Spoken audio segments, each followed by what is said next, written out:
Alexei, as I understand it, you were the pool reporter today covering the Biden campaign effort.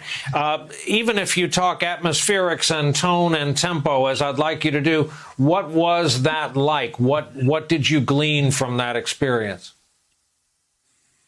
Well, thank you for having me, Brian and Brittany. It's good to see you virtually. Today was really odd, and it was a really interesting example of this weird new reality that we are in. As you mentioned, I was the reporter covering Biden and Senator Harris' movement today.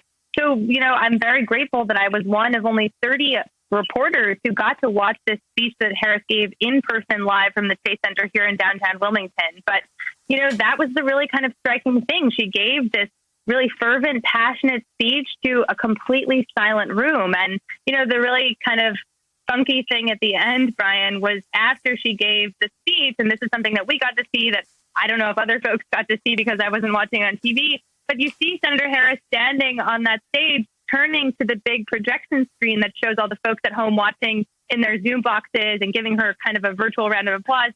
She turned to that Zoom screen and gave them a round of applause and was thanking them. And I thought that was just a really funny moment, again, because you're sitting in this room with 30 other folks, you're watching her give the speech, and it's completely silent. And I think that just speaks to this new normal, because obviously at a normal convention, it would be raucous and loud and rowdy, and people would be shouting and cheering, and, a testament to all the speakers for pulling it off in a completely silent room.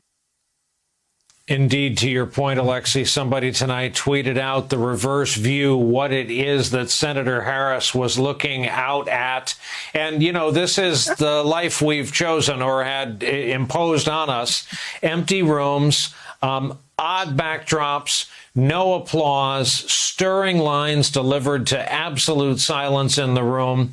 And the only time you can hear from humans is through an electronic screen, as we are all communicating now. Brittany, I just want to hear you out on what it is you think we witnessed tonight.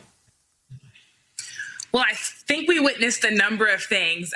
As a student of history myself, I certainly still have goosebumps from recognizing the amount of history that we witnessed tonight, with the first South Asian woman, the first Black woman accepting that nomination. We heard Mary J. Blige at the end, and we heard a Divine Nine shout out at the beginning. That is certainly never something that many folks in our community thought that they would see in their lifetimes. So if nothing else, we witnessed history. We also, as Alexei already said, witnessed a new normal. And I think what Democrats are really trying to express here is, look, we wouldn't be in quite this dire a situation if this person that we're trying to beat weren't in the White House, but we're going to move forward anyway. They're trying to make sure that people can hear the story of this party and hear the forcefulness with which they will move forward despite desperate circumstances, because that's what we'll need them to do in November. So I certainly think we saw a very clear-eyed orientation toward that. And lastly, I think, especially from Senator Harris, we saw a reframing of this conversation to be about more than just what we're dealing with now, but about looking toward the future. When Senator Harris says this virus has no eyes, yet it knows exactly how we see each other, I found myself completely compelled and convicted, not just to think about how Trump has dealt with this virus, but to think about all of the work that has to be done moving into the future to make sure that we are treating one another far better than we have been, and that our systems actually do better by us than they have been thus far. I think President Obama pointed to the future as well. Gabby Giffords pointed to the future. A lot of the speakers tonight said it's not just about beating Donald Trump. It's got to be about more than that.